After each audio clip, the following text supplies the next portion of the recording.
Make a football Valentine's Day box with me.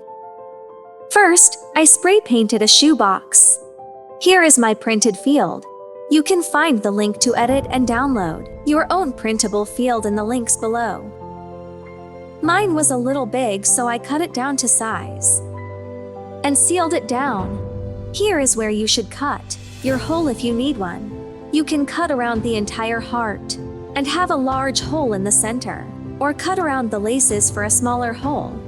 Mine latch opens, so we'll be using that instead. I hand cut some hearts, then crimped them to decorate the sides. This would be a fun part for your little one to help with. All done.